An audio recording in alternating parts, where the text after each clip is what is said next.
আজকে এমন একটা মুহূর্তে আমি আপনাদের সম্মুখে নসিহত করার জন্য উপনীত হয়েছি, যেই সময়ে আমরা সারা বাংলাদেশে আমরা যেটা দেখতে পাই, যে সিচুয়েশন আমরা দেখতে পাই, দেশে কিন্তু সুরেলা রঙ্গিলা ওয়াজির অভাব নাই। পাড়ায় পাড়ায়, এলাকায় এলাকায়, জেলায় জেলায়, উপজেলায় পীর সাহেবদের অভাব নাই। বাট মানুষের আত্মশুদ্ধি এবং মানুষের মধ্যে যে একটা চেঞ্জ, সেটা কিন্তু আসছে না। ঠিক না বেঠিক? কেন আসছে না সেটা আমি ওই বিষয়ে আপনাদের সম্মুখে আজকে ওয়াজ করব। শুনতে চান? কারা কারা শুনতে চান একটু হাত তুলে দেখান, এবার একটা নারায় লাগায় দেন।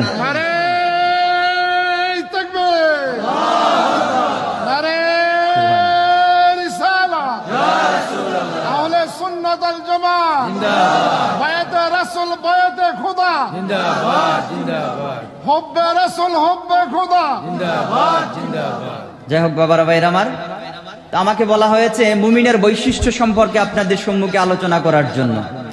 দেশে অসংখ্য অগণিত রঙ্গিলা সুরেলা বক্তা থাকা সত্ত্বেও আমাদের হেদায়েত হচ্ছে না, অসংখ্য অগণিত পীর মাশায়েখ থাকা সত্ত্বেও আমাদের আত্মশুদ্ধি হচ্ছে না কেন, সেই বিষয়টা আমি আপনাদেরকে বোঝাতে চাই। আলহামদুলিল্লাহ, আজকে সুন্দর সুন্দর সুরে আপনারা কিন্তু অনেক ওয়াজ শুনবেন, অনেক গান, অনেক সঙ্গীত, অনেক গজল শুনবেন। আমি আজকে আপনাদের সম্মুখে ওয়াজ করতে চাই। আমি পূর্বেই বলেছি, আওয়াজ যদি কেউ শুনতে চান আমার এখানে থাকার কোনো প্রয়োজন নাই, আর যদি ওয়াজ শুনতে চান মনোযোগ সহকারে আমার এখানে থাকতে হবে। বোঝাতে পারলাম? বন্ধুরা আমার, আমি পবিত্র কোরআন শরীফের সূরা আনফাল থেকে আপনাদের সম্মুখে একটা আয়াতে কারিমা তিলাওয়াত করেছি। এই আয়াতে কারিমার মধ্যে আমার মহান আল্লাহ রাব্বুল আলামিন মুমিনের 5টা বৈশিষ্ট্য বর্ণনা করেছেন। যদিও আমরা পবিত্র কোরআন শরীফ পড়ি, কোরআন শরীফ থেকে কি কি তত্ত্ব উপাত্ত আছে সেগুলো আমরা সংগ্রহ করি না। ঠিক না বেঠিক? যদি সেই তত্ত্ব উপাত্তগুলো সংগ্রহ করে আমাদের জীবনের সাথে মিলিয়ে নিতাম, আজকে আমাদের আত্মশুদ্ধিও হতো, আমাদের ঈমানও বৃদ্ধি পেত, আমাদের হেদায়েতও হতো, সমাজ থেকে সকল প্রকার কুসংস্কার দূরীভূত হতো। আজকে পবিত্র কোরআন থেকে, পবিত্র সুন্নাহ থেকে সরে যাওয়ার কারণে, কোরআন সুন্নাহ সঠিকভাবে না বুঝার কারণে আজকে আমরা আত্মশুদ্ধি থেকে, হেদায়েত থেকে, ভালো পথ থেকে সরে গিয়ে আমরা মন্দের পথে ধাবিত হচ্ছি। ঠিক না বেটি? বন্ধুরা, বাবারা, ভাইয়েরা আমার, সেই জন্য আমি আমার ব্যক্তিগতভাবে আমার জীবনের মিশন নিয়েছি। আমি যেখানেই যাই আমি ওই সমস্ত ব্যাপারে ওয়াজ করব, কথা বলবো। যদি কেউ নাও শুনে, যে কয়জন শুনে এরাই যদি হেদায়েত প্রাপ্ত হয়, আমার ওয়াজ যথেষ্ট। আমি মনে করি আমার ওয়াজ আল্লাহর দরবারে কবুল। ঠিক না বেঠিক? বন্ধুরা আমার, সেই জন্য সূরা আনফাল থেকে পবিত্র কোরআন শরীফ হাতে নিয়ে আমি একখানা আয়াতে কারিমা তিলাওয়াত করেছি। এই আয়াতে কারিমার মধ্যে মহান আল্লাহ রাব্বুল আলামিন মুমিনের 5টা বৈশিষ্ট্য বর্ণনা করেছেন। তারপরে পরবর্তী আয়াতের মধ্যে কোনো মুমিনের যদি 5টা বৈশিষ্ট্য অর্জিত হয়, মহান আল্লাহ রাব্বুল আলামিন 3টা পুরস্কার দিয়ে থাকেন। এই 3টা পুরস্কার যখন কোনো ব্যক্তি পেয়ে যান, তখন ওই ব্যক্তির মর্যাদা হযরত আব্দুল কাদের জিলানী রাহমাতুল্লাহ আলাইহি, খাজা মঈনুদ্দিন চিশতি রাহমাতুল্লাহ আলাইহি, হযরত শাহজালাল ইয়ামুনী রাহমাতুল্লাহ আলাইহির পর্যায়ে চলে যায়। তখন হযরত খাজা মঈনুদ্দিন চিশতি রাহমাতুল্লাহ আলাইহির এক ডাকে যেমনি ভাবে ওই হিন্দের 90 লক্ষ মানুষ উনার পিছু নিয়েছিল, আপনার আমার মধ্যে যদি ওই মুমিনের 5টা বৈশিষ্ট্য অর্জিত হয়, আপনার পিছনেও হাজার হাজার লক্ষ লক্ষ মানুষ আসতে বাধ্য। ঠিক না বেটি? শুনতে চান? ইনশাআল্লাহ বাজান, শোনাতে চাই, কিন্তু অত্যন্ত দুঃখজনক বিষয়, আমি আপনাদের সকলের পায়ে হাত ধরে একটু দোয়া চাই। কিছুক্ষণ পূর্বে শুনেছি আমার বাবা মুমূর্ষু অবস্থায়। আমি চাওয়ার পূর্ব পর্যন্ত যেন আমার আব্বাকে আল্লাহ বাঁচিয়ে রাখেন। সকলে বলুন আমিন। কি ওয়াজ করবো, শোনাতে চাই। যাই হোক বাবারা, ভাইয়েরা আমার, তো আমি আপনাদের সম্মুখে মুমিনের 5টি বৈশিষ্ট্য তুলে ধরবো। তো এই আয়াতগুলো নাজিল হওয়ার পূর্বের একটা প্রেক্ষাপট আছে। যদি আপনি পবিত্র কোরআনের আয়াত নাজিল হওয়ার প্রেক্ষাপট বা শানে নুজুল সম্পর্কে না জানেন, আপনি আয়াতের মর্মার্থ বুঝতে পারবেন না। কেন নাজিল হলো? পবিত্র কোরআন শরীফ কি এমনি এমনি নাজিল হয়েছে? রাস্তাঘাটে কি মারামারি কাটাকাটি এমনি এমনি হয়? এখানে কি ওয়াজ মাহফিল এমনি এমনি হয়েছে? এর পূর্বে অবশ্যই কোনো না কোনো ঘটনা ঘটেছে, বিদায় আজকের ওয়াজ মাহফিলের আয়োজন করা হয়েছে। ঠিক না বেটি? সুতরাং পৃথিবীতে মহান আল্লাহ রাব্বুল আলামিন এমনি এমনি পবিত্র কোরআন শরীফ নাজিল করে দেন নাই। তিনি পবিত্র কোরআন শরীফ বিভিন্ন ঘটনার পরিপ্রেক্ষিতে মানুষের এই দুনিয়া এবং পরকালের কল্যাণের জন্য তিনি নাজিল করেছেন। ঠিক না বেটি? তো ঘটনাটা কি আমাদেরকে আগে জানার দরকার আছে না নাই? জানার দরকার আছে না নাই? কোরআন শরীফ বুঝতে হলে ঘটনাটা আমাদেরকে আগে বুঝতে হবে। বন্ধুরা আমার, রাসূল পাক সাল্লাল্লাহু আলাইহি ওয়াসাল্লামের দুনিয়ার জিন্দেগীর নবুয়তের প্রথম দিক, আমার নবীকে যখন মক্কার কাফেরগুলা, বাক্কার কাফেরগুলা অত্যাচার করে মদিনা থেকে, মক্কা থেকে বের করে দিল, আমার দয়াল নবী আল্লাহর ইশারা পেয়ে তিনি মক্কা থেকে মদিনায় চলে আসলেন। যখন মদিনায় চলে আসলেন, কাফেররা ভেবেছিল মুহাম্মদকে তো দেশ থেকে বিতাড়িত করে দিয়েছি, আমার মনে হয়, আমাদের মনে হয় মুহাম্মদ ওইখানে যাওয়ার পরে চিরতরে নিশ্চিহ্ন হয়ে যাবে। কিন্তু দেখা গেল ইয়াসরিবের মানুষগুলো আমার দয়াল নবীকে সাদরে স্বাগতম জানিয়ে আমার নবীর দলে দলে দলে লোকজন আসতে লাগলো। জোরে কোন সুবহানাল্লাহ। মক্কার কাফেরদের লিডাররা যখন এই সংবাদ তাদের কানে যখন পৌঁছালো ওই লিডারদের কাছে, তারা চিন্তা করলো মুহাম্মদ যেভাবে পৃথিবীতে মাথা উঁচু করে দাঁড়িয়ে যাচ্ছে, এমন একদিন আসবে মুহাম্মদ আমাদেরকে মক্কায় থাকতে দিবে না। সুতরাং মুহাম্মদ পুরোপুরি প্রতিষ্ঠিত হওয়ার পূর্বেই তাকে দুনিয়া থেকে নিশ্চিহ্ন করে দিতে হবে। জোরে কোন নাউজুবিল্লাহ। সেই পরিপ্রেক্ষিতে ওই বাক্কার নেতৃত্বস্থানীয় লিডার যারা ছিল তাদের নেতৃত্বে 1000 কাফের জমায়েত করলো। এই ঘটনা আপনারা জানেন কিনা? কিন্তু পবিত্র কুরআন শরীফের আয়াত বুঝাতে গিয়ে ঘটনাটা আপনাদের সম্মুখে বলতে হয়। 1000 লোককে সমবেত করলো। আমার রসুলের কানে যখন এই কথাটা পৌঁছালো, আমার নবী মদিনা শরীফ থেকে, আনসার এবং মুহাজির থেকে মাত্র 313 জন নবীর আশিক সাহাবীদেরকে রিক্রুট করলেন। কতজন? ওইদিকে মক্কায় কতজন? 1000। কথা বললেন, কথা না বললে কি মজা লাগবে? তাইলে আমি বুঝবো আপনারা আমার কথা বুঝতেছেন না। কতজন রেডি করলেন আমার নবী? 313 জন। কাফেররা কতজন রেডি করলেন? 1000। আচ্ছা আপনারা কোন তো দেখি 1000 এর সাথে কি 313 জন পারার কথা? পারার কথা না। কিন্তু মহান আল্লাহ রাব্বুল আলামিন এই নতুন মুসলমানগুলির অন্তরে এমন বিশাল বড় ইমানি জজবা দিয়েছিল, কাফেরদেরকে তারা কুচুকাটা করেছিল। জোরে কোন সুবহানাল্লাহ। ওই 1000 লোক নিয়ে মক্কার কাফেরগুলো যখন বদর প্রান্তরে, ইসলামের প্রথম যুদ্ধ বদর প্রান্তরে যখন সমাবেত হলো, আমার নবী ওই ইয়াসরিব থেকে, ইয়াসরিবের 313 জন সাহাবী, মুহাজির এবং আনসারদেরকে নিয়ে ওই বদর প্রান্তরে চলে গেল। বদর প্রান্তরে চলে যাওয়ার পরে কাফেরদেরকে মুসলমানরা এমন ভাবে কচুকাটা করলো, 70টারে বন্দী করলো, 70টারে জাহান্নামে পাঠিয়ে দিল। জোরে কোন সুবহানাল্লাহ। এখন যারা যুদ্ধের ময়দানে পরাজয় বরণ করেছে, তারা কি, তাদের সাথে কি তৎকালীন সময়ের টাকা পয়সা, সোনা গহনা, গুড়া এবং অস্ত্র শস্ত্র ছিল না? ছিল। আচ্ছা কোন তো দেখি, মানুষের জীবন বাঁচানো যখন ফরজ হয়ে যায় তখন কি সম্পত্তির দিকে মানুষ তাকায়? সম্পত্তির দিকে তাকায়? সম্পত্তির দিকে তাকায় না। আমাদের এলাকার ভাষায় বলে জান বাঁচানো ফরজ, ঠিক না বেটি? জান বাঁচানো। তখন আর সম্পত্তির দিকে মানুষ তাকায় না, ইজ্জতের দিকে তাকায় না, মানুষ নিজের জান বাঁচানোর জন্য দৌড়ায়, ঠিক না বেটি? 313 জন মুসলমান নিয়ে 1000 কাফেরদেরকে এমন কচুকাটা করলো, ওরা তাদের সকল সম্পত্তি ফেলে দিয়ে মক্কার দিকে দৌড়ানো শুরু করে দিল। এদিকে আমার দয়াল নবীর একদল সাহাবী যারা সম্পত্তি ফেলে যাচ্ছিল, ওই সম্পত্তিগুলো কুড়ানোর জন্য তারা চতুর্দিক থেকে প্রস্তুতি নিল।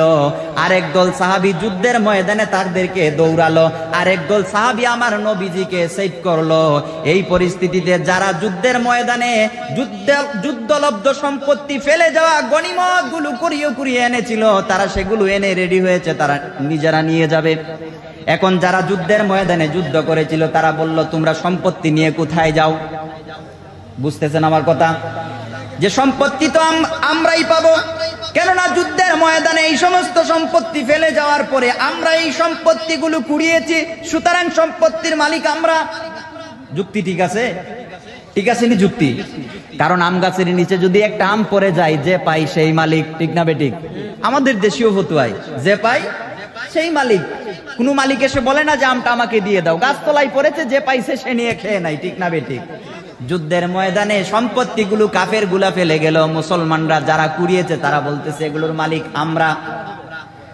যারা যুদ্ধের ময়দানে যুদ্ধ করেছিল তারা এসে বলতেছে, না না, এই সম্পত্তির মালিক তোমরা না।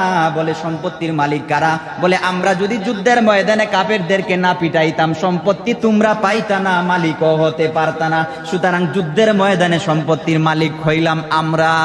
ঠিক না বেঠিক? তাইলে দল কয়টা হইল? কয়টা হইল? দুইটা হইল নি? দুইটা দল হইলো আমার নবীর যুগে। এখন আপনারা কোন হুজুররা দলাদলি করে কেন? আরে বাবা, নবীর যুগেই তো দলাদলি হয়েছে। আল্লাহ সেগুলোর, রসুল সেগুলোর সমাধান করে দিয়েছেন। দুইটা দল হইল। এই দুই দল মিলে যখন আমার দয়াল নবীর কাছে যাবে, দেখলো আরেক দল এসে বলতেছে, কি নিয়ে ঝগড়া করো? বলে যুদ্ধলব্ধ সম্পত্তি নিয়ে ঝগড়া করি। বলে এগুলোর মালিক কে? বলে এগুলোর মালিক তোমরাও না, তোমরাও না, এগুলোর মালিক হইলাম আমরা। বলে কেমনে? বলে যেই দয়াল রসুলের জন্য আজকে যুদ্ধের ময়দানে যুদ্ধ করেছি, উনাকে আমরা চতুর্দিক থেকে প্রটোকল দিয়ে সেভ করেছি। সুতরাং যুদ্ধলব্ধ সম্পত্তির মালিক তোমরাও না, তোমরাও না, যুদ্ধলব্ধ সম্পত্তির মালিক আমরা। কারো যুক্তি ফেলে দেওয়া যাবে? ফেলে দেওয়া যাবে কারো যুক্তি? এখন সমাধান হবে কিভাবে?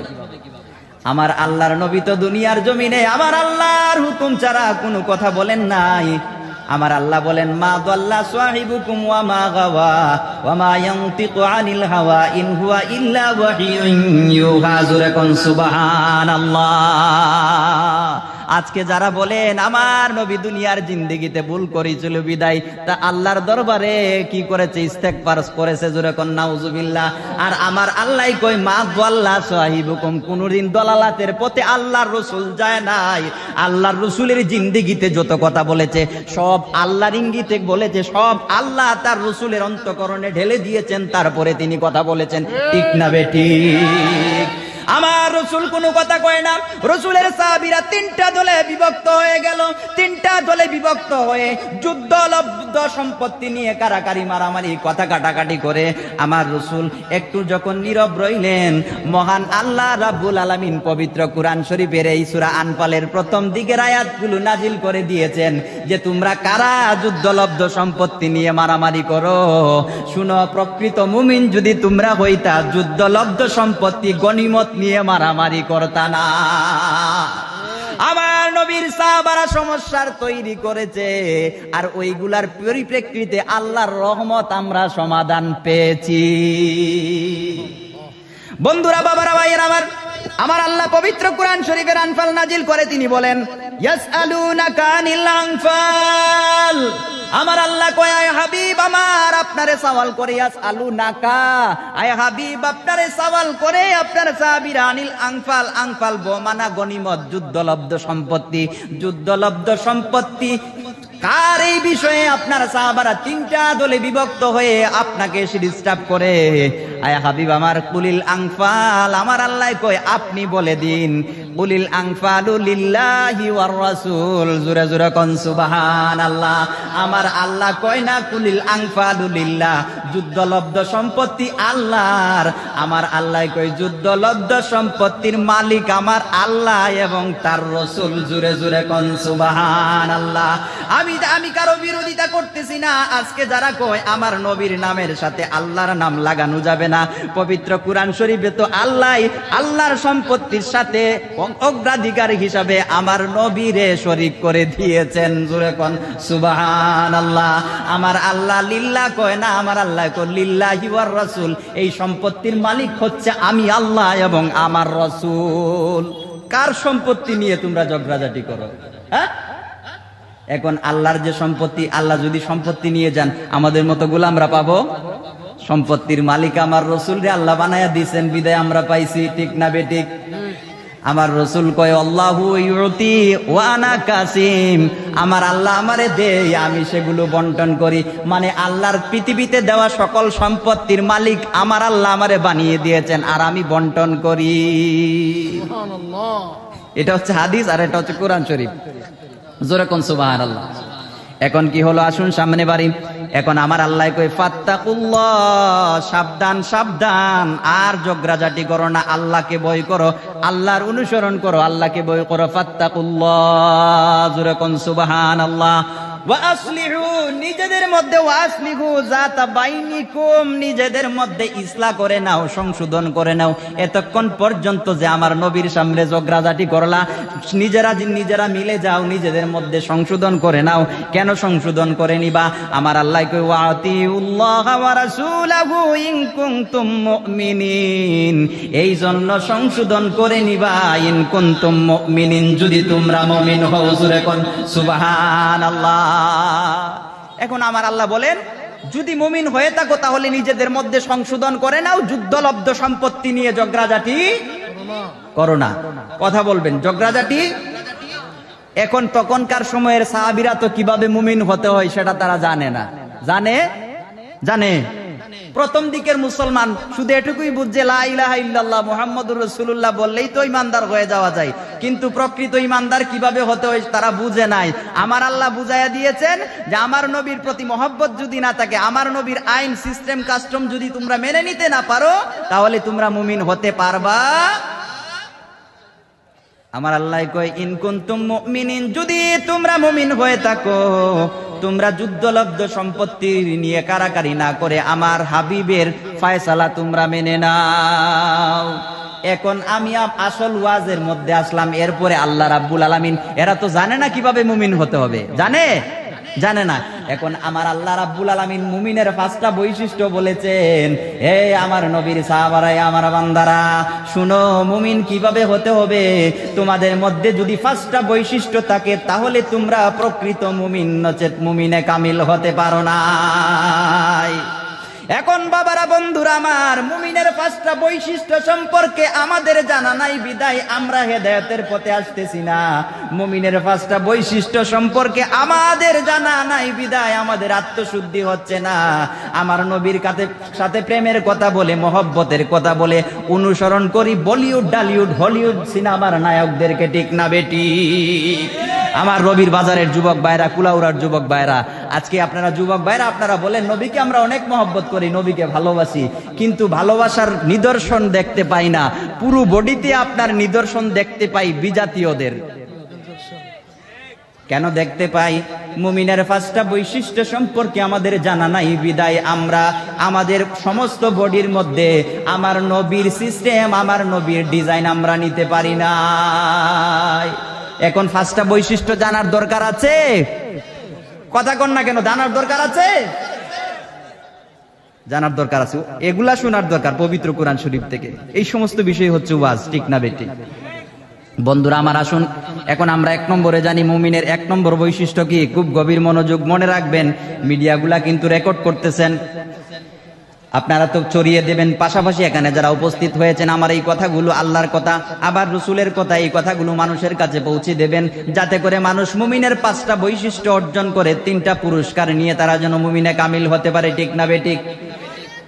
আসুন আমরা দেখি আল্লাহ কি বলেছেন। আমার আল্লাহ বলেন, ইন্নামাল মুমিনুনা আল্লাযীনা ইযা যুকিরাল্লাহু ওয়াজিলাত কুলুবুহুম। আমার আল্লাহ রাব্বুল আলামিন বলেন, প্রকৃত মুমিন, ইন্নামাল মুমিনুনা, নিশ্চয়ই প্রকৃত মুমিন হচ্ছে ওই ব্যক্তি, আল্লাযীনা, ওই ব্যক্তি, ইযা যুকিরাল্লাহু ওয়াজিলাত কুলুবুহুম, ইযা যখন যুকিরাল্লাহু, আল্লাহর জিকির করা হয় তার সম্মুখে, ওয়াজিলাত কুলুবুহুম, তার অন্তরটা ভয়ে প্রকম্পিত হয়। এখন আপনারা বলবেন হুজুরা বুঝে আসে নাই, কারণ বাঘ দেখলেও তো ভয় লাগে, লাগে কিনা? বাঘ দেখলে ভয় লাগে, ভয় লাগে। এখন আল্লাহর জিকির শোনার পরে তো আমার অন্তর আরো খুশি হওয়ার কথা, ভয় লাগবো কেন? প্রশ্ন আসে না নাই? বন্ধুরা আমার, ছোট্ট একখানা উদাহরণ আপনাদের সম্মুখে যদি তুলে ধরি তাহলে বুঝতে পারবেন কেন বাঘ দেখলে ভয় লাগে আর আল্লাহর জিকির শুনলে কেন ভয় লাগে।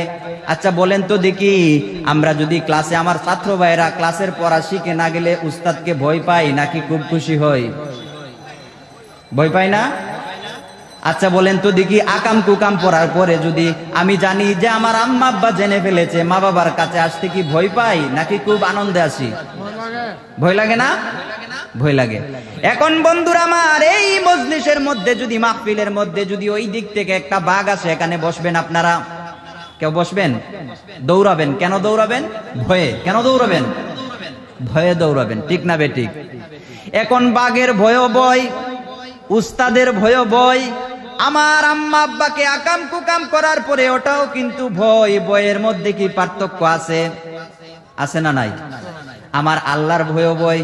বলে বন্ধু আমার পার্থক্যটা কি? বলে পার্থক্যটা হলো এই, বাঘের বই হচ্ছে নিজের জীবন বাঁচানোর জন্য, আর আমার আল্লাহর বই উস্তাদের বই হচ্ছে নিজের আত্মশুদ্ধি করার জন্য। ঠিক না বেটি? কারণ আমার উস্তাদকে আমি বই পাই আমার জীবন সাজানোর জন্য, কারণ উস্তাদের বইয়ে লেখাপড়া শিখি। মা বাবার বইয়ে আমি খারাপ কাজ থেকে বিরত থাকি, মুর্শিদের বইয়ে আমি খারাপ কাজ থেকে বিরত থাকি। মানে মুর্শিদের বই, মা বাবার বই, উস্তাদের বই হচ্ছে আমাকে আল্লাহর পথে নিয়ে যায়, আমার জীবনকে সুন্দর করে সাজানোর পথে নিয়ে যায়। আর বাঘের বই হচ্ছে আমার জীবন বাঁচানোর বই। ঠিক না বেটি? এখন বলেন আল্লাহর বইটা কিভাবে? বলে আল্লাহর বইটা এই জন্য, যখন আমার আল্লাহর জিকির আপনার সম্মুখে করা হয়, আল্লাহর জিকির করার পরে আল্লাহর কথা স্মরণ হওয়ার পরে আপনার আখিরাতের কথা স্মরণ হয়, আপনার পরকালের কথা স্মরণ হয়, জীবনের গুনার কথা স্মরণ হয়। হাইরে আমার মুনিবের জিকির করা হচ্ছে, একদিন তো আমি আবার মুনিবের কাছে চলে যেতে হবে, জীবনের সকল হিসাব তার সম্মুখে দিতে হবে। ঠিক না বেটি? এখন আপনাদের কাছে প্রশ্ন রেখে গেলাম, আল্লাহর জিকির করার পরে আপনার অন্তর বয়ে কাঁপে কিনা? একটা বললাম। কয়টা বললাম? ওয়াজ বুঝতে হবে। মুমিনের একটা বৈশিষ্ট্য বললাম, মনে রাখবেন। আল্লাহর জিকির যখন আপনাদের সম্মুখে করা হবে তখন আপনার অন্তরটা ভয়ে প্রকম্পিত হবে। এখন আপনাদের কাছে প্রশ্ন রেখে গেলাম যুবক ভাইয়েরা, আমার মুরব্বী বাবারা, যে আল্লাহর জিকির করার পরে আপনার অন্তরটা ভয়ে প্রকম্পিত হয় কিনা?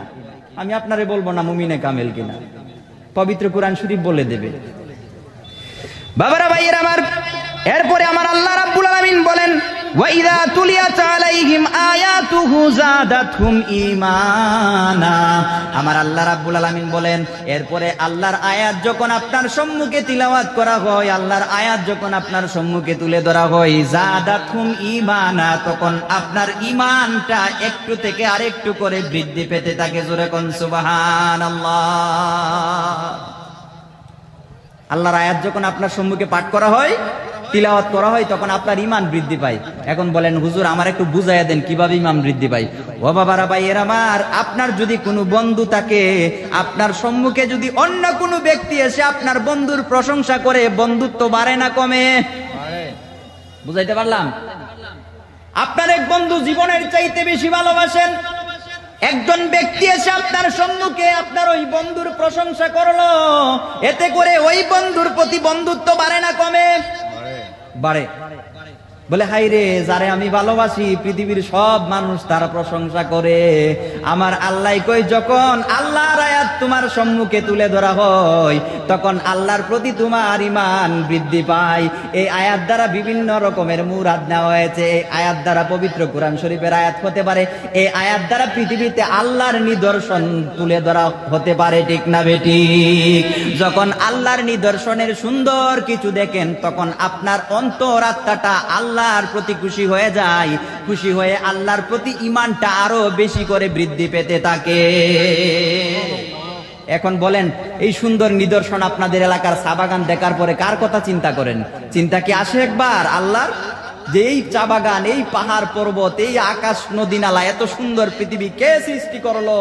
এই নিদর্শন গুলা যখন আপনি মনে করেন এগুলো সৃষ্টি করেছেন আমার আল্লাহ, এটা আল্লাহর আয়াত, তখন আপনার ঈমান বৃদ্ধি পায়। হাই রে, আমার আল্লাহ জানি কত সুন্দর, আমার আল্লাহকে আমি কিভাবে দেখবো, কোথায় আমার আল্লাহ? তখন আল্লাহর প্রতি আপনার ঈমান বৃদ্ধি পায়। প্রশ্ন রেখে গেলাম আপনাদের কাছে, মুমিনের এই বৈশিষ্ট্য আপনার মধ্যে আছে কিনা? কয়টা বললাম? কয়টা বললাম? দুইটা। কয়টা বললাম? দুইটা। পাঁচটা বলার পরে ইনশাআল্লাহ শেষের পথে চলে আসবো। এরপরে আমার আল্লাহ বলেন, ওয়ালা রাব্বিহিম ইয়াতাওয়াক্কালুন। আমার আল্লাহ বলেন, মুমিনের যখন এই দুইটা বৈশিষ্ট্য কোন মুমিনের মধ্যে চলে আসে তখন ওই ব্যক্তিটা ওয়ালা রাব্বিহিম ইয়াতাওয়াক্কালুন, তার প্রতিপালকের প্রতি তাওয়াক্কুল করে, ভরসা করে। জোরে কোন সুবহানাল্লাহ। পবিত্র কুরআন শরীফের এক আয়াতের তাফসীর আর এক আয়াত, মহান আল্লাহ আর এক আয়াতে বলেন, ওয়া মান ইয়াতাওয়াক্কাল আলাল্লাহি ফাহুয়া হাসবু। যেই ব্যক্তি আল্লাহর উপর ভরসা করে পৃথিবীতে আল্লাহই তার জন্য যথেষ্ট। ঠিক না বেটি? যখন আপনার জন্য আল্লাহই যথেষ্ট হয়ে যাবে, পৃথিবীর কোন শক্তি এসে আপনার সম্মুখে দাঁড়াতে পারবে? ওই আমেরিকা দাঁড়াতে পারবে, ব্রিটেন দাঁড়াতে পারবে, ইসরায়েল দাঁড়াতে পারবে, কিন্তু এখন পারে কেন পারে না? আল্লাহর প্রতি তাওয়াক্কুল নাই, মুমিনের পাঁচটা বৈশিষ্ট্য অর্জন করতে পারি নাই। ওরে ভাই, সালাউদ্দিন আইয়ুবীর কথা চিন্তা করেন, মুসা বিন নুসাইরের কথা চিন্তা করেন, তারেক বিন জিয়াদের কথা চিন্তা করেন, যাদের হুঙ্কারে কয়েকজন সৈন্য নিয়ে দেশের পর দেশ জয় করেছিলেন। এখনো পর্যন্ত ওই আমেরিকা, ব্রিটেন, ব্রিটিশেরা তাদের বাচ্চাদেরকে ঘুম পাড়ায় সালাউদ্দিন আইয়ুবীর বই দেখিয়ে, আমরা ঘুম পাড়াই বাঘের বই দেখিয়ে, শিয়ালের বই দেখিয়ে। ঠিক না বেটি? বলে বাবা ঘুমিয়ে যাও, শিয়াল আসবে কামড় দেবে। ঠিক না বেটি? এখনো পর্যন্ত ওই পশ্চিমারা সালাউদ্দিন আইয়ুবীর নাম নিয়ে তাদের বাচ্চাদেরকে ঘুম পাড়ায়, বাবা ঘুমিয়ে পড়ো, মা ঘুমিয়ে পড়ো, সালাউদ্দিন আইয়ুবী আসবে। এখনো পর্যন্ত তারা ভয় পায়, কারণ সালাউদ্দিন আইয়ুবীদের অন্তরের মধ্যে মুমিনের পাঁচটা বৈশিষ্ট্য ছিল এবং তারা আল্লাহর উপর তাওয়াক্কুল করত। তারা মনে করত পৃথিবীর কোনো বুলেট কামান, পৃথিবীর কোনো অস্ত্র আমার বুকে বিঁধতে পারবে না যতক্ষণ পর্যন্ত আমার আল্লাহ আছে। ঠিক না বেটি? বন্ধুরা আমার আল্লাহ কয়, মুমিনের মধ্যে যখন দুইটা বৈশিষ্ট্য চলে আসবে তখন মুমিন কি করে? ঈমানা ওয়া আলা রাব্বিহিম ইয়াতাওয়াক্কালুন। মুমিন তখন আল্লাহর উপর তাওয়াক্কুল করে, ভরসা করে। জোরে কোন সুবহানাল্লাহ। এখন আপনারা কি তাওয়াক্কুল করেন আল্লাহর উপরে? কতটুকু করেন আমি জানি না। আপনারা তাওয়াক্কুল করেন চাকরির উপরে, আপনারা তাওয়াক্কুল করেন নেতার উপরে, আপনারা তাওয়াক্কুল করেন আপনার বড় বড় লিডারদের উপরে। ঠিক না বেঠিক? বলে লিডার যদি আমার দিকে সুনজরে তাকায় আমার জীবন উজ্জ্বল হয়ে যাবে ভাইজান। বলে আমার চাকরি যদি ভালো পাই, ঘুষ 5 লক্ষ টাকা দিলে কোনো সমস্যা নাই, আমার জীবন চলবে। আমি বলি না আমার আল্লাহ আমারে খাওয়াবে, আমি আমার আল্লাহর উপর ভরসা করি। এই বৈশিষ্ট্য আপনার আমার মধ্যে নাই বিদায় বন্ধু আমরা আমেরিকার স্টাইলে চলাফেরা করি, ভারতের ওই নোংরা মিডিয়ার স্টাইলে আমাদের জীবন আমরা পরিচালিত করি। ওই আর্জেন্টিনার ব্রাজিলের খেলোয়াড়দের মতো করে আমাদের চুলের স্টাইল করি। ঠিক না বেটি?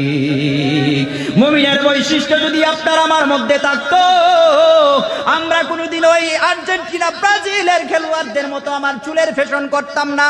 হলিউড, ডালিউড, বলিউডের ওই নায়ক নায়িকাদের মতো আমার জীবনের সিস্টেম হতো না।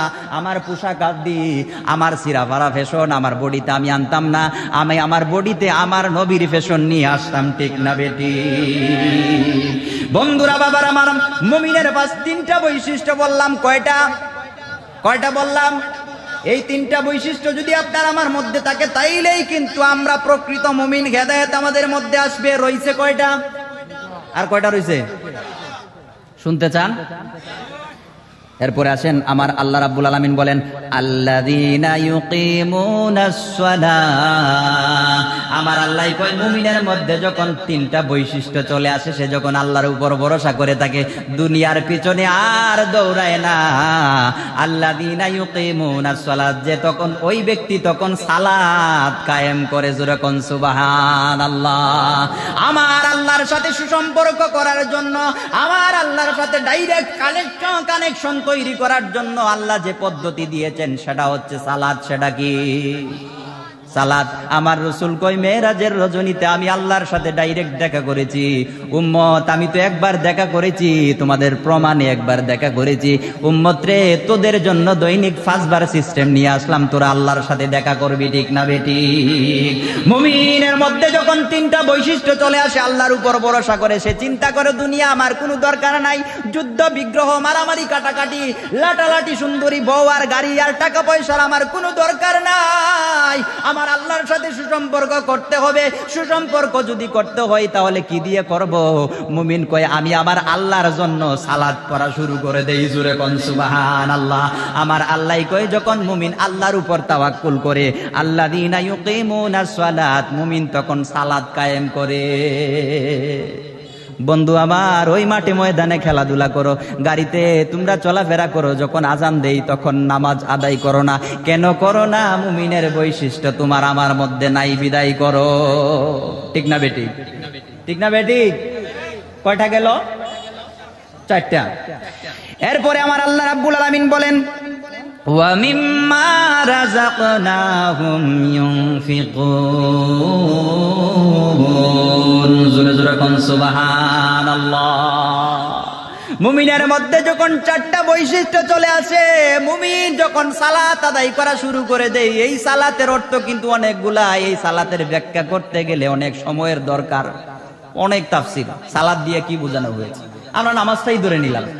মুমিন যখন সালাত আদায় করে এরপরে কি হয়, আমার আল্লাহ রাব্বুল আলামিন বলেন, মুমিন যখন সালাত আদায় করা শুরু করে দেই, ওয়া মিম্মা রাযাকনাহুম ইউনফিকুন, মুমিনরে যে আল্লাহ অসংখ্য গণিত টাকা পয়সা রুজি রোজগার রিজিক দিয়ে থাকেন, সকল কিছু ইউনফিকুন আল্লাহর রাস্তায় ব্যয় করে দেয়।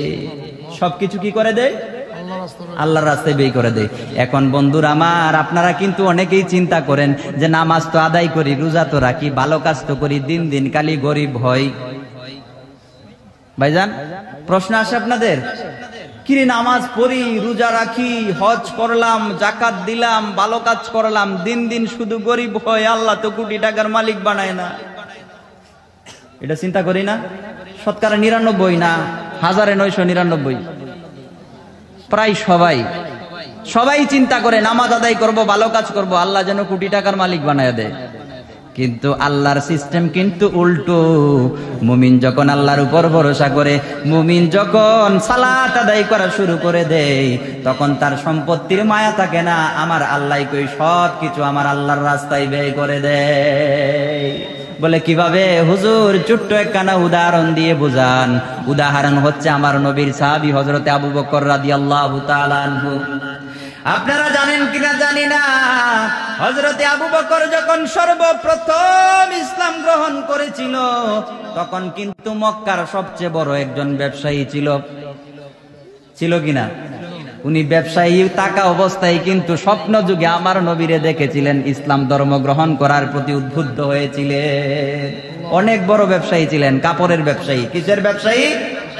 কাপড়ের ব্যবসায়ী। কিন্তু বন্ধু আমার নবীর কাছে বায়াত গ্রহণ করার পরে আমার নবীর প্রেমে যখন পাগল হয়ে যায়, আবু বকর সকল সম্পদের কথা ভুলে যায়। একদিন আমার নবী সাহাবাদেরকে ডাকলো, সাহাবারা যুদ্ধের ময়দানে যাব, অর্থের দরকার, যুদ্ধের অস্ত্র কেনার দরকার, খাবার দরকার, সাহাবারা দান করো, যার যতটুকু আছে আমার দরবারে দান করো। হযরত উমর দান করলেন, উসমান গনি দান করলেন, মক্কার যত, মদিনার যত বড় বড় সাহাবারা আছে, ধনী সাহাবারা অনেক দান করলেন। আমার নবী একজনের জন্য অপেক্ষা করে, দেখি আমার ওই বন্ধুটা কখন আসে। দেখে হযরত আবু বকর আসতেছে, এসে আমার নবীর দরবারে হাজির। জিজ্ঞাসা করে, আবু বকর তুমি কি নিয়ে এসেছো? বলি, ইয়া রাসূলুল্লাহ, ঘরে যা ছিল সব নিয়ে এসেছি। সুবহানাল্লাহ কইতেন না? সুবহানাল্লাহ। বলি, ইয়া রাসূলুল্লাহ, আমার ঘরে আর কিচ্ছু নাই, সব কিছু নিয়ে এসেছি। বলে, কি নিয়ে এসেছো? বলে, মানুষের ঘরে যখন সবকিছু শেষ হয়ে যায়, তার রান্না করার ডেকসিটা ঘরে থাকে, কারণ ডেকসি যদি না থাকে রান্না করে খাবে কিভাবে? ভাইজান, ডেকসি আর তালা বাসন এইগুলো যা ছিল, ইয়া রাসূলুল্লাহ, সর্বশেষ সেগুলো নিয়ে আসলাম। এর মানে বোঝা গেল আবু বকর ইসলামের জন্য দিতে দিতে আমার আল্লাহ যে বলেছেন, ওয়া মিম্মা রাযাকনাহুম ইউনফিকুন, আল্লাহর রাস্তায় মুমিন তখন সবকিছু ব্যয় করে দেয়। বোঝা গেল আবু বকরের জিন্দেগিতে আর কোনো কিছু বাকি নাই। জিজ্ঞাসা করে, আবু বকর ঘরে তুমি কি রেখে আসলা? আবু বকর প্রশ্নের জবাব দেয়, ইয়া রাসূলুল্লাহ, ঘরে আমার আল্লাহ আর আমার নবীরে রেখে আসছি। জোরে কোন সুবহানাল্লাহ। আমার আল্লাহ যে বলেছেন, ওমান ইয়াতাওয়াক্কাল আলাল্লাহি ফাহুয়া হাসবু, যে ব্যক্তি আল্লাহর জন্য হয়ে যায়, আল্লাহই তার জন্য যথেষ্ট। আবু বকর কই, পৃথিবীর আর কোনো কিছু লাগবে না, আমার আল্লাহ এবং তার রাসূলই যথেষ্ট, সুতরাং কোনো কিছুর দরকার নাই, আমি আমার ঘরে আল্লাহ এবং রাসূলরে রাইখা আসছি। জোরে জোরে কোন সুবহানাল্লাহ। তাইলে আবু বকরের কোনো কিছু রয়েছে কোনো কিছু? সর্বপ্রথম যিনি জান্নাতের সার্টিফিকেট পেয়েছেন তিনি কে? পৃথিবীর সকলের আমল যদি এক পাল্লায় রাখা হয়, আর এক পাল্লায় যদি আবু বকরের আমল রাখা হয়, আবু বকরের আমলের সমান হবে না। হবে? কিভাবে হয়েছে? আবু বকরের মধ্যে মুমিনের 5টা বৈশিষ্ট্য ছিল, সবকিছু আল্লাহর রাস্তায় ব্যয় করে দিয়ে দেওয়ার কারণে আমার আল্লাহ রাব্বুল আলামিন আবু বকরের জন্য দুনিয়া এবং পরকাল ঢেলে দিয়েছেন। জোরে কোন সুবহানাল্লাহ। বলে হুজুর বুঝলাম আবু বকরের জন্য পরকাল দিয়েছেন, দুনিয়ার একটা উদাহরণ দেন। একজন আল্লাহর ওলির কথা আপনাদের সম্মুখে জুমলায়ে মুতারাজা হিসেবে বলতে হয়। বলে হুজুর একটু বলেন তো দেখি, দুনিয়ার একটা উদাহরণ দেন। এইরকম উদাহরণ, একটা উদাহরণ আমাদের দেশেই বিদ্যমান। বলে কোথায়? আমাদের সিলেটের সম্রাট হযরতে শাহজালাল ইয়ামানী রহমাতুল্লাহ আলাইহি, তিনি যখন ইয়ামান থেকে এসেছিলেন বাংলাদেশে, ওনার 1 তুলা জমিন ছিল, 1 শতক। ওনার আব্বা ছিল, আম্মা, ভাই বোন, ওনার স্ত্রী, ওনার পুত্র। আল্লাহ এবং নবীর জন্য উনি উনার জীবনে কোনোদিন বিয়েও করেন নাই। জোরে কোন সুবহানাল্লাহ। কেউ ছিল না। সুতরাং শাহজালাল মুজাররাদ ইয়ামানী তিনি যে সিলেটে আসলেন, কেউ যে নাই। আমরা তো চিন্তা করি বড় বড় জায়গায় বিয়ে করি, যে পাওয়ারফুল জায়গায় বিয়ে করেছে, কেউ আমার দিকে আঙ্গুল তুলতে পারবে না, চিন্তা করি না। বন্ধুরে, আল্লাহর উপর যদি তুমি ভরসা করতা, আমার বোনটারে তুমি হযরতে আয়েশা সিদ্দিকার মতো, মা ফাতেমার মতো, রাবিয়া বসরির মধ্যে জিন্দেগি করাই, তার কইতা শ্বশুর বাড়ির ক্ষমতার আমার দরকার নাই, আমার ক্ষমতা তো আসবে আল্লাহর পক্ষ থেকে, ঠিক না বেটি? হযরতে শাহজালাল ইয়ামানী রহমাতুল্লাহ আলাইহি ইয়ামান থেকে চলে এসেছেন, 1 তুলা জমিন বাংলাদেশে নাই, আত্মীয় স্বজন কেউ নাই। এখন এই দেশে এসে গৌরগোবিন্দের বিরুদ্ধে তিনি কিভাবে দাঁড়াবেন? তিনি যখন সুরমা নদীর পারে আসলেন, গৌরগোবিন্দ দেখলো মুসলমানদের একটা ফকির এখানে আসার পরে দেখি দলে দলে তার দলে মানুষ দেয়। জোরে কোন সুবহানাল্লাহ। বলে এক কাজ কর, ওই পারে ওই আছে, ওই পারেই ভালো, ওই পারে যেন না আসতে পারে, সুরমা নদীর সকল নৌকা উঠায় ফেল। সকল নৌকা উঠায় ফেললো। শাহজালাল ইয়ামানী কিন্তু আল্লাহর উপর ভরসা করেছে। মুমিনের 5টা খাসিয়ত কিন্তু ছিল। তিনি কিন্তু আমান ইয়াতাওয়াক্কাল আলাল্লাহি ফাহুয়া হাসবু, এই আয়াতের বাস্তব রূপ ছিলেন। বিদায় উনি যে জায়নামাজে নামাজ আদায় করেন, জায়নামাজটা যখন সুরমা নদীতে বিছিয়ে বলেন আল্লাহর নামে নৌকা হয়ে যাও, 360 জন নিয়ে ওই নৌকা দিয়ে তিনি সুরমা নদী পাড়ি দিয়ে দিলেন। জোরে কোন সুবহানাল্লাহ। আমরা কি ভুলে গেলাম শাহজালালের নাম? বলছি জি, বলছি বিদায় তো আমাদের এই অবস্থা। জি না কোন, আমি তো বলবো জি না। ভুলে গেছি বিদায় আজকে বিজাতীয়রা আমাদের গাড়ির উপর চড়ে বসেছে।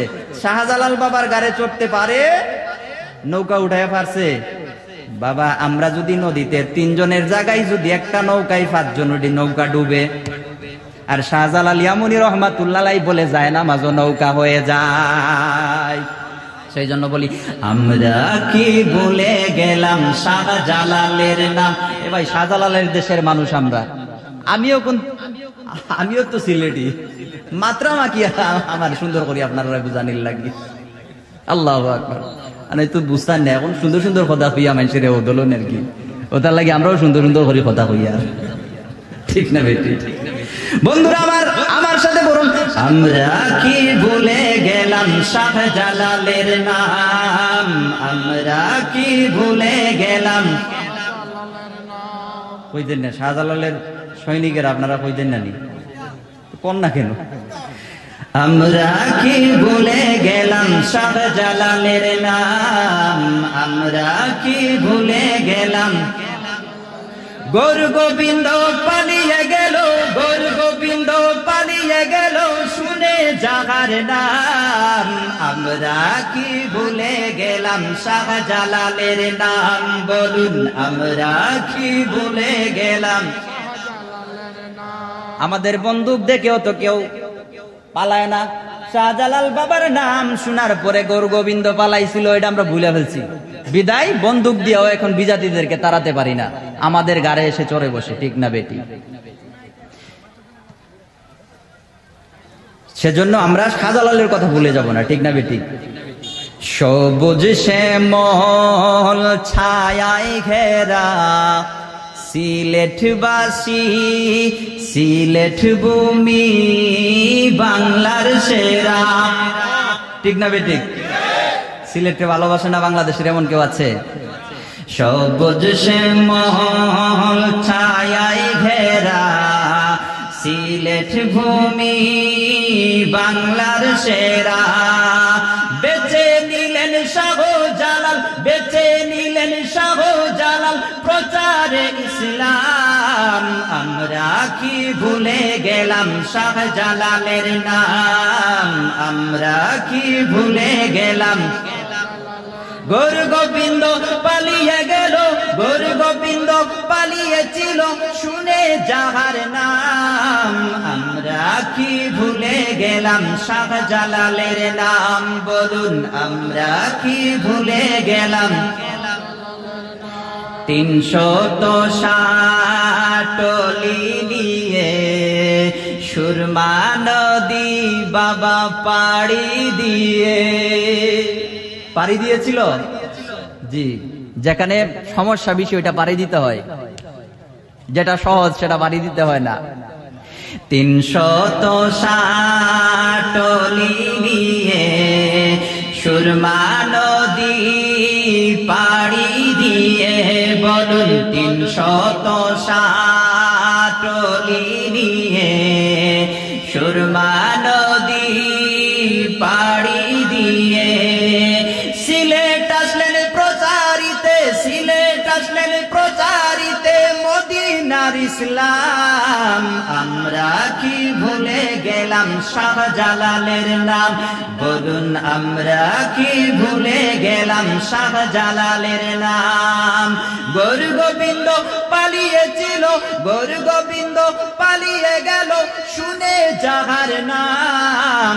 আমরা কি ভুলে গেলাম শাহজালালের নাম, আমরা কি ভুলে গেলাম শাহপরানের নাম, আমরা কি ভুলে গেলাম শাহ মুস্তাফার নাম। শাহ মুস্তাফা শের সাওয়ার সাবুক মার, উপাধি শের সাওয়ার সাবুক মার। আল্লাহর উপর ভরসা ছিল বাজান আপনাদের মৌলভী বাজারের সম্রাট শাহ মুস্তাফা। তিনি যখন এই এলাকায় আসলেন বাগের যাতনায় মানুষ বসতে পারে না। মৌলভী বাজারের সম্রাট শাহ মুস্তাফার কাছে যখন মানুষ গেল, বাগের কাছে গিয়া সাপড়ে লাঠি বানায়া বাগের উপর সাওয়ার কইরা এই মৌলভী বাজারের মানুষরে ইসলামের দাওয়াত দিয়েছেন। জোরে জোরে কোন সুবহানাল্লাহ। মুমিনের মধ্যে যদি 5টা বৈশিষ্ট্য থাকে, আপনার আমার মধ্যে যদি 5টা বৈশিষ্ট্য থাকে, আপনিও পারবেন বাগরে বশ মানাইতে, ঠিক না বেটি? বন্ধুরা আমার, সুতরাং আপনাকে আমাকে এই মুমিনের 5টা বৈশিষ্ট্য নিজেদের মধ্যে অর্জন করতে হবে কি হবে না? হবে কি হবে না? 5টা বৈশিষ্ট্য অর্জন করতে হবে।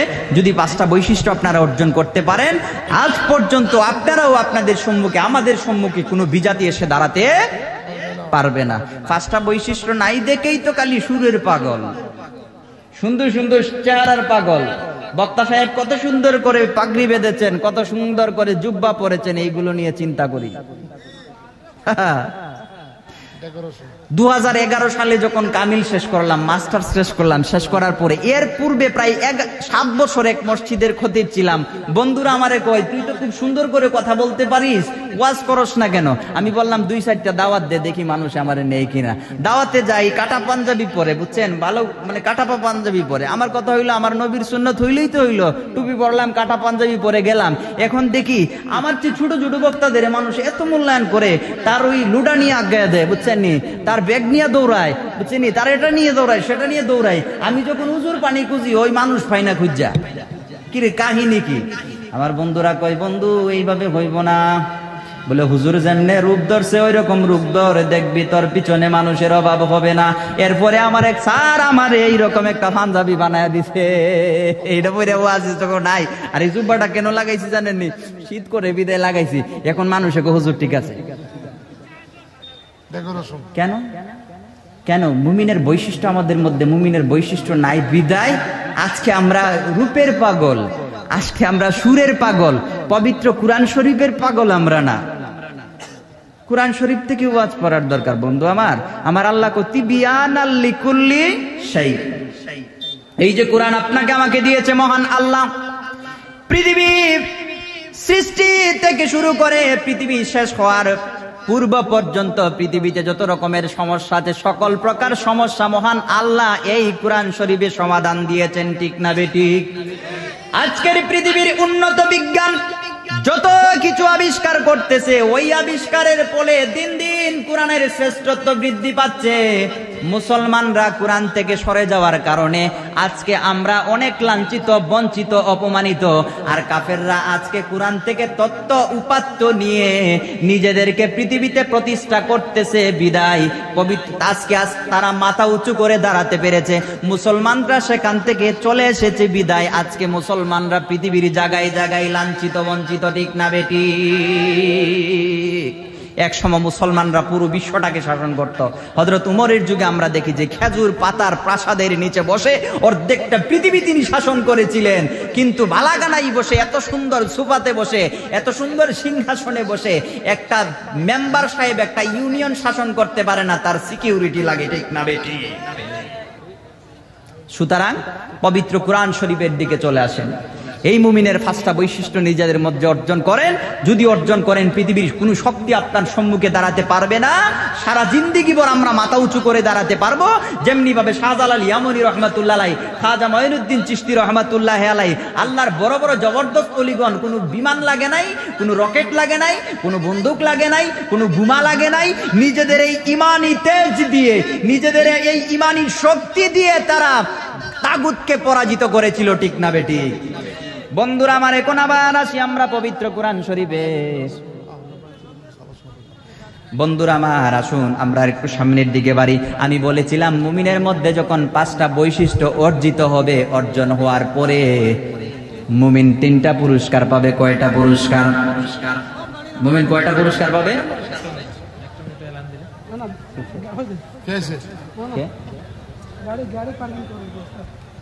আল্লাহ ওয়াজের মাঝখানে তোমরা গাড়ি পার্কিং করো, তাহলে ওয়াজের মুড করলো।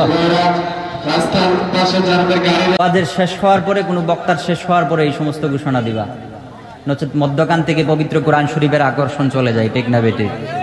মানুষের মধ্যে যে একটা, আরেকজন করবে ভাই, আরেকজনকে বলবেন, আমাকে যেটা বলা হয়েছে সেটাই বলি। তো বন্ধুরা আমার, বলতেছিলাম মুমিনের মধ্যে যখন পাঁচটা বৈশিষ্ট্য অর্জিত হবে, মুমিন কয়টা পুরস্কার পাবে? কয়টা? তিনটা। আমার হুমায়ুন ভাই কোথায়? হাসান ভাই, আপনার দ্বিতীয় বক্তাকে নিয়ে আসেন, আমার ওয়াজ শেষ, যেহেতু আমি আরো কম করতে চাইছিলাম, ঠিক না বেঠিক? নিয়ে আসেন। মুমিন তখন তিনটা পুরস্কার পাবে। কয়টা পুরস্কার? তিনটা পুরস্কার। কি শুনতে চান? আমার পরবর্তী বক্তা আসার পূর্ব পর্যন্ত আমি মুমিনের যে তিনটা পুরস্কার, সেই পুরস্কারগুলো বলেই আমি শেষ করে দিব। বন্ধুরা আমার, তিনটা পুরস্কার হচ্ছে, আমার আল্লাহ কয় উলাইকা হুমুল মুমিনুনা হাক্কা। জোরে কোন সুবহানাল্লাহ। আমার আল্লাহ বলেন, ও পৃথিবীর আমার হাবিবের উম্মতেরা, আমার বান্দারা শুনো, তোমাদের মধ্যে যখন পাঁচটা বৈশিষ্ট্য তৈরি হবে, তখন তোমরা উলাইকা হুমুল মুমিনুনা হাক্কা, তখন তোমরা প্রকৃত মুসলমান হলা। জোরে কোন সুবহানাল্লাহ। শুনেন, আল্লাহর ওয়াজ, এগুলো আল্লাহর ওয়াজ আমাদের মুখ দিয়ে বের হচ্ছে, কথা বলবেন না কেউ। আমার আল্লাহ কয়, এই পাঁচটা বৈশিষ্ট্য তৈরি হওয়ার পরে উলাইকা হুমুল মুমিনুনা হাক্কা, তখন তোমরা প্রকৃত মুমিন। তখন তোমরা কি? প্রকৃত মুমিন। তাইলে আমার আল্লাহ রাব্বুল আলামিন এখানে আমাদেরকে একটা পুরস্কার দিয়েছেন যে তোমরা যখন পাঁচটা বৈশিষ্ট্য অর্জন করবা, তখন তোমরা প্রকৃত মুমিন হবা। তাইলে প্রকৃত মুমিন হওয়াটা কি আমাদের জন্য পুরস্কার কিনা? একটু জোরে কোন, পুরস্কার কিনা? কথা বলতে, এই এদিকে ডিস্টার্ব করবেন না, এই যার যেমনি পারেন বসে যান, চুপচাপ বসে যান। তাইলে একটা পুরস্কার আমরা পেলাম। কয়টা পুরস্কার? একটা। যে আমরা যদি পাঁচটা বৈশিষ্ট্য অর্জন করতে পারি, তাহলে আমরা মুমিন হতে পারবো। কি হতে পারবো? মুমিন হতে। তারপরে আমার আল্লাহ রাব্বুল আলামিন বলেন লাহুম দারাজাত। আমার আল্লাহ বলেন, তখন ওই বান্দা এবং বান্দির দরজাত আল্লাহর জন্য সম্মান, আল্লাহর কাছে বুলন্দি নসিব হয়। জোরে কোন সুবহানাল্লাহ। তখন আল্লাহ তার সম্মান বাড়িয়ে দেন। এখন আপনারা বলবেন হুজুর সম্মান কিভাবে বাড়ায়া দেন? আপনারা আমাকে বুঝিয়ে দেন, আপনি আমাদেরকে বুঝিয়ে দেন। আমার আল্লাহ কয় যখন মুমিনের 5টা বৈশিষ্ট্য অর্জিত হয় তখন মুমিন আর ওই রকম স্বাভাবিক থাকে না, তার মধ্যে আল্লাহর রং চলে আসে। আল্লাহর রং কি? আমার আল্লাহ কয় সিবগাতাল্লাহি ওয়া মান আহসানু মিনাল্লাহি সিবগা। তখন মুমিন আল্লাহর রং ধারণ করে, যখন মুমিন আল্লাহর রং ধারণ করে সালাত আদায় করে, যখন আল্লাহর উপর ভরসা করতে থাকে তখন কি হয় বন্ধু আমার আল্লাহ রাব্বুল আলামিন কই লাহুম দারাজাত, তার দরজাতকে আমি বুলন্দ করে দেই। এখন আমার প্রশ্ন, এই যে মাহফিলের মধ্যে আপনারা বসেছেন এখানে কি আমার চাইতে বয়সে বেশি মানুষ নাই? আমার চাইতে বেশি বয়সের মানুষ আছে না নাই? আছে। আমার চাইতে বেশি সম্পদওয়ালা মানুষ আছে না নাই? আমার চাইতে বেশি সুন্দর মানুষ আছে না নাই? আমার চাইতে বেশি শিক্ষিত মানুষ আছে না নাই? আছে। এখন আপনারা আমাকে এই চেয়ারের মধ্যে বসাইছেন, ঠিক না বেঠিক? আপনারা ওই মেঠের মধ্যে ঠান্ডা কনকনে শীতের মধ্যে বসেছেন। এখন আমাকে যে চেয়ারটার মধ্যে বসিয়ে এতগুলো মিডিয়া আমাকে ফলো করতেছে, এটা কিসের বিনিময়ে? আল্লাহ আমার দরজাতকে বুলন্দি নসিব করেছেন, ঠিক না বেটি? দরজাত বুলন্দ হইছে কিভাবে? আচ্ছা কন্ত দেখি, ছোটবেলা যখন এলাকার মাঠে খেলাধুলা করতাম আমারে কিন্তু বুরহান কাদেরি বলে মানুষ ডাকতো না, বুরহান বলে ডাকতো, তুই তুকারি করতো। এখন আমার বড়রাও আমারে আপনি করে কই, কি কারণে কই? এটা আমার উদাহরণ দিলাম। আমি কিন্তু একটা গুনাহগার। এই গুনাহগার হওয়া সত্ত্বেও এই বডিতে এই লেবাসে পবিত্র কোরআনের কথা বলি বিদায়, আল্লাহর রং ধারণ করেছি বিদায় মানুষ আমাকে সম্মান করে। সম্মান দিয়েছেন কে? আল্লাহ দিয়েছেন।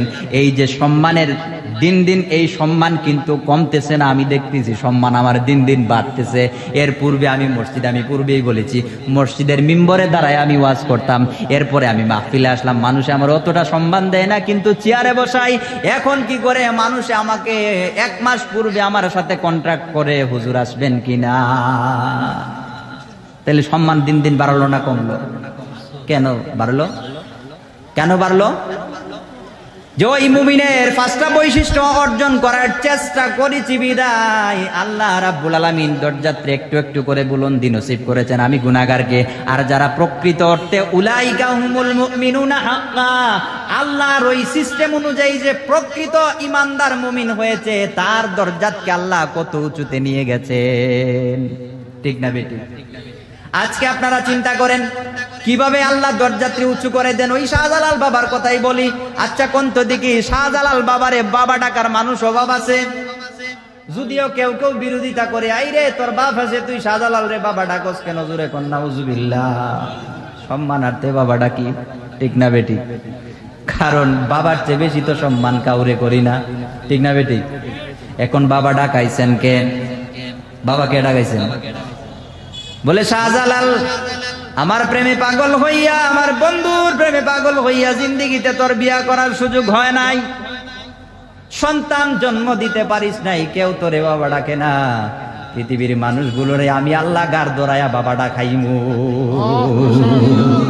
তোর সন্তানের অভাব হবে না, ঠিক না বেটি? শুধু আমরা বাবা ডাকি না, আজকে আমি দেখি আমার ওই জেনারেল লাইনে চাকরি করি বিদায় আজকে আমি অনেক হিন্দু কলিগদের সাথে চলাফেরা করি, তারাও দেখি শাহজালাল বাবারে বাবা বলে ডাকে। জোরে কোন সুবহানাল্লাহ। একদিনে কোন অনুষ্ঠানে গেলাম, যাওয়ার পরে দেখি এক হিন্দু ভদ্রলোক সে গান গাইতেছে। কি গান গাইতেছে শোনামো আপনাদেরকে? শোনামো? সুরমা গাঙ্গের পাড়ো বাড়ি, হিন্দু বেটা কয় শাহজালালের উত্তর সুরি, দেশ বিদেশে বেটাগিরি, আমরা হকল সিলটি, আমরা হকল আমরা এনে বেটাগিরি দেখাইতাম। শাহজালাল বাবার ভক্তবৃন্দ মুসলমান, ঠিক না বেশি? মুমিনের 5টা গুণ অর্জন করতে চাই, বেটাগিরি তো আমরা এনে, তো হেরার কিসের বেটাগিরি? আল্লাহ ওদের দিও কওয়ায়।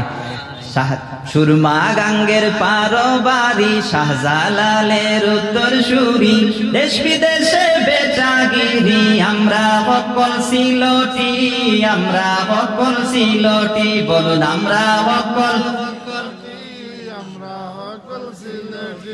সিলেট আছে কমলার বাগান, খাইলে জোড়াই হকলর পরাণ। সিলেট আছে কমলার বাগান, খাইলে জোড়াই হকলর পরাণ। সিলেটের সানা খাইলে ভাই দিন কাটে না একটি, দিন কাটে না একটি, দিন কাটে না, দিন কাটে না। সিলেটিরা আছেন সৌদি, কুয়েত, দুবাই, আবুধাবি, আসেনি?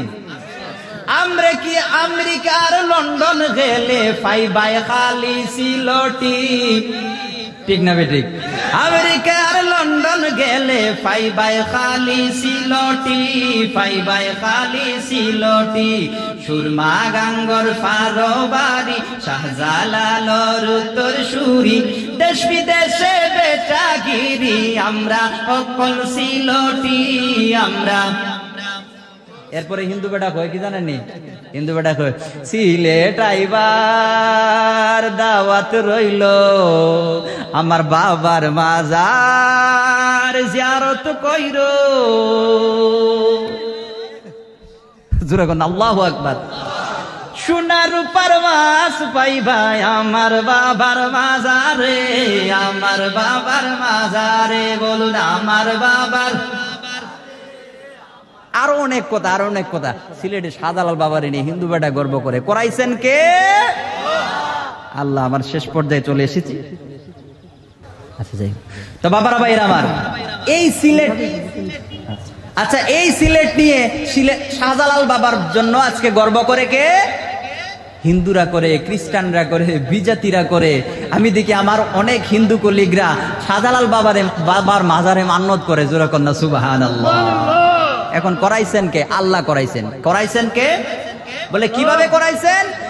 মুমিনের পাঁচটা খাসিয়ত আল্লাহ রাব্বুল আলামিন পবিত্র কোরআনে যে বর্ণনা করেছেন, শাহজালাল ইয়ামানী রাহমাতুল্লাহ আলাইহি মুমিনের পাঁচটা খাসিয়ত উনার জীবনের মধ্যে এনেছিলেন বিদায় আজকে পৃথিবীর সকল মানুষ শাহজালাল বাবারে সম্মান করে, ঠিক না বেটি? এখন আসুন আর একটু সামনে বাড়ি। আমি বলেছিলাম যখন মুমিনের পাঁচটা বৈশিষ্ট্য তৈরি হবে, মহান আল্লাহ রাব্বুল আলামিন মানুষদেরকে, পৃথিবীর মুমিনদেরকে 3টা পুরস্কার দিবেন, ঠিক না বেটি? 3টা পুরস্কারের মধ্যে একটা পুরস্কার হচ্ছে উলাইকা হুমুল মুমিনুনা হাক্কা। তখন আল্লাহর দরবারে কি হয়? তারা প্রকৃত মুমিন হয়। লাহুম দারাজাত, তখন তাদের দরজাত বুলন্দি নসিব হয়, ঠিক না বেটি? তারপরে আমার আল্লাহ রাব্বুল আলামিন বলেন ওয়া মাগফিরাতুন, মহান আল্লাহ রাব্বুল আলামিন তাকে ক্ষমা করে দেন। কি ক্ষমা করে দেন? কারণ মানুষের জিন্দেগিতে, পিছনের জিন্দেগিতে কিন্তু মানুষ অনেক ভুল করে থাকে, ঠিক না বেটি? আল্লাহর ওয়ালি হওয়ার পূর্বে ভুল থাকে না? থাকে না? থাকে কিনা? থাকে না? শুধু নবীদের কোনো ভুল নাই। পৃথিবীতে মুমিন মুসলমান যারা আল্লাহর ওলি হওয়ার পূর্বে, মুমিনের 5টা খাসিয়ত অর্জন করার পূর্বে কিন্তু অনেক ভুল থাকে, ঠিক না বেটি? আমার আল্লাহ রাব্বুল আলামিন বলেন এত ভুল যে আমার বান্দা বান্দি করেছে, এই মুমিনের 5টা বৈশিষ্ট্য অর্জন করার কারণে আমার আল্লাহ কো মাগফিরাতুন, আমি তাকে কি করি? মাগফিরাত দিয়ে দেই। এরপরে আমার আল্লাহ কো ওয়ারিজকুম কারীম, আমি আল্লাহ তারে সম্মানিত রিজিক দিয়ে থাকি। জোরে কোন সুবহানাল্লাহ।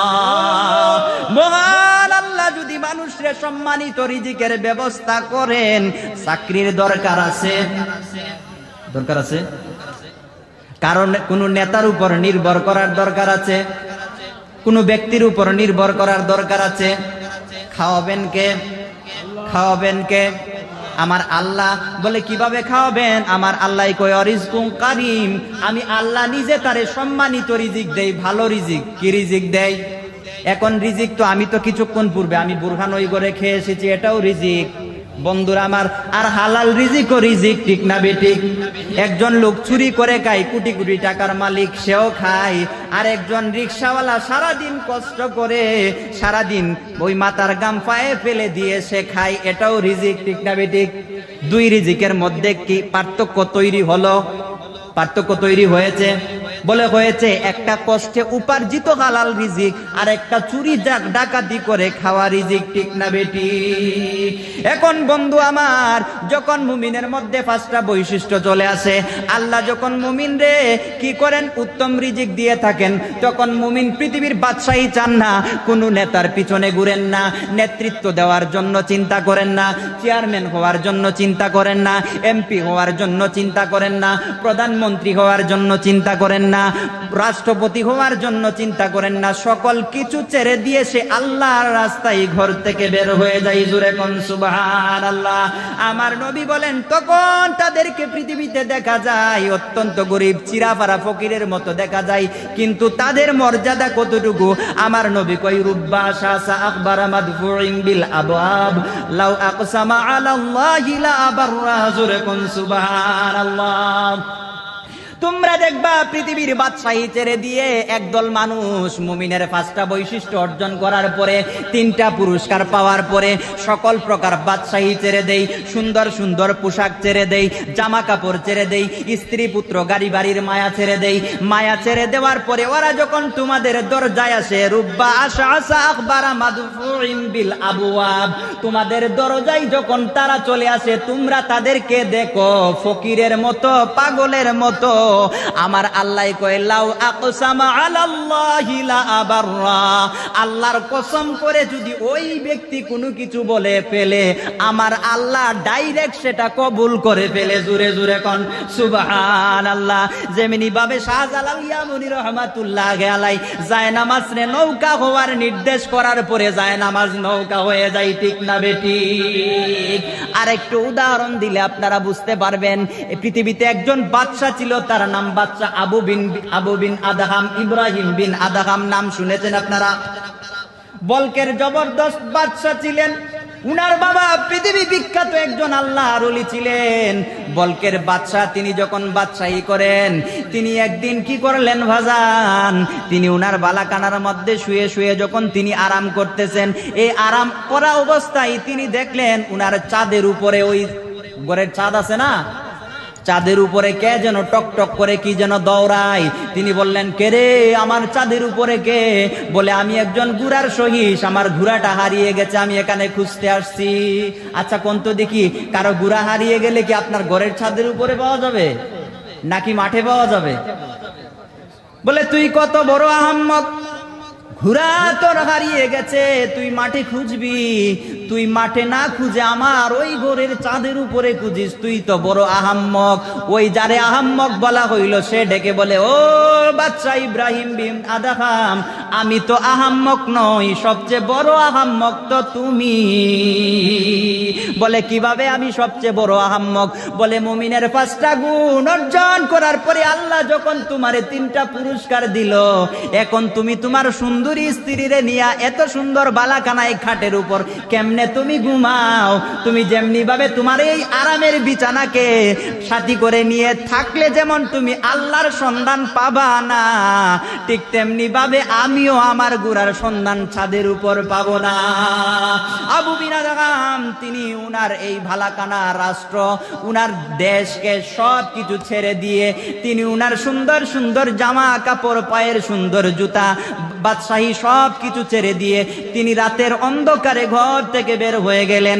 বলকের বাদশা যখন ঘর থেকে বের হয়ে গেলেন বাদশাহী ছেড়ে দিয়ে, উনার দেশের প্রজারা উনারে খুঁজে, হাই রে হাই, দেশের মধ্যে তো বাদশা নাই, দেশটা কিভাবে পরিচালিত হবে? দেশে যদি বাদশা না থাকে দেশ ভালো করে পরিচালিত হয়? নেতৃত্ব কেউ কাউকে না কাউকে দিতে হয়। এখন নেতা নাই, দেশ কিভাবে পরিচালিত হবে? খুঁজতে খুঁজতে খুঁজতে খুঁজতে দেখা গেল ইব্রাহিম বিন আদহাম একটা সাগরের পারে বসে বসে পাগলের মতো কি যেন তিনি বলতেছেন। জোরে কোন সুবহানাল্লাহ। পিছন দিক থেকে ইব্রাহিম বিন আদহাম রহমাতুল্লাহি আলাইহির লোকগুলা, ওই প্রজারা পিছন দিক থেকে গিয়ে তিনাকে বলল, হায় রে হায় বাদশা ইব্রাহিম বিন আদহাম, আপনার এই কি পরিস্থিতি হয়েছে। আপনি এত বড় বাদশা ছিলেন, না চাইতে আপনার সম্মুখে কত কিছু চলে আসতো, কত রাজা ছিল, কত প্রজা ছিল, কত মানুষ আপনার পক্ষে ছিল, কত সুন্দর বালাকানা ছিল, কত আরামের জিন্দেগি আপনি করতেন। দুলি বালু নিয়ে চিরাফারা ফ্যাশন পরে আপনি আজকে এমন জায়গার মধ্যে বসে আছেন, কেউ আপনাকে দেখার কেউ নাই।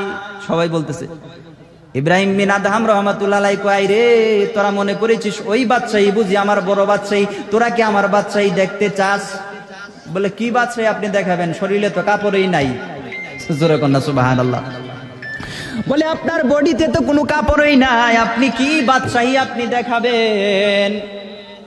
বলে তাইলে আমার বাদশাহী দেখ। হযরত ইব্রাহিম কিতাবে এসেছে, ইব্রাহিম বিন আদহাম রাহমাতুল্লাহ আলাইহি উনার ছেঁড়া কাপড়টা তিনি তখন সেলাই করছিলেন। উনি ওই ছেঁড়া কাপড় যেটা দিয়ে সেলাই করছিলেন, সুই, একটা লোহার সুই, জং ধরা সুই, তিনি এটা ওই সাগরে ফেলে দিলেন, দিয়ে বললেন, ও সাগরের মাছেরা, আমার সুইটা আমি সাগরে ফেলে দিয়েছি, ওটা আমাকে এনে দাও। জোরে কন্যা সুবহানাল্লাহ। ওরা কয়, আরে আপনি তো আহম্মক হয়ে গেছেন, সাগরের মাছ কি মানুষের কথা শুনেনি? দেখা গেল অসংখ্য গণিত মাছ, স্বর্ণের সুই, রূপার সুই, সুন্দর সুন্দর সুই নিয়ে ইব্রাহিম বিন আদহাম রহমাতুল্লাহ আলাইহির কাছে চলে আসলো।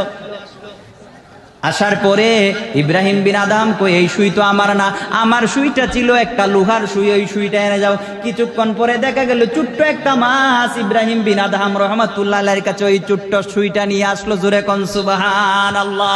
ইব্রাহিম বিন আদহাম কই, এখন তোরাই বল, এই বাদশাহী বড় না ওই বাদশাহী বড়? সমুদ্রের নিচে বাদশাহী করা বড় না মাটির উপরে বাদশাহী করা বড়? এখন কিভাবে হয়েছে? ইব্রাহিম বিন আদহাম রহমাতুল্লাহ আলাইহি কয়, ওয়ারিজকুম কারীম, মহান আল্লাহ আমাকে উত্তম রিজিক দিয়েছে, তোদের রিজিকের আমার দরকার নাই, সেই জন্য ঘর বাড়ি ছেড়ে দিয়ে আমি চলে এসেছি। ওই যে পবিত্র কুরআন শরীফে এসেছিল, যখন বান্দার মধ্যে বিভিন্ন খাসিয়ত, মুমিনের খাসিয়ত চলে আসে, সবকিছু আল্লাহর রাস্তায় ব্যয় করে দেয়। ইব্রাহিম বিন আদহাম রহমাতুল্লাহ আলাইহি সবকিছু ব্যয় করে দেওয়ার কারণে তার মধ্যে এমন পজিশন চলে এসে তিনি সাগরের মধ্যেও বাদশাহী করতে পারেন, ঠিক না বেটি? এখন আমরা মুমিনের 5টা বৈশিষ্ট্য অর্জন করতে চাই কি চাই না? যদি চাই, আল্লাহ 3টা পুরস্কার দিবেন, কে দিবেন না? কোন নেতার উপর নির্ভর করতে হবে, চাকরির উপর নির্ভর করতে হবে, কোন ব্যক্তির উপর নির্ভর করতে হবে, কোনো কিছুর উপর নির্ভর করতে হবে না। আমার আল্লাহ কয়, ওমান ইয়াতাওয়াক্কাল আলাল্লাহি ফাহুয়া হাসবু, ওই বান্দা তুই যখন আমার উপর নির্ভর করবি, আমি আল্লাহই তোর জন্য যথেষ্ট। জোরে কোন সুবহানাল্লাহ। ওয়া আখিরু দাওয়ানা আলহামদুলিল্লাহি রাব্বিল আলামিন। আসসালামু আলাইকুম ওয়া রাহমাতুল্লাহি ওয়া বারাকাতুহু।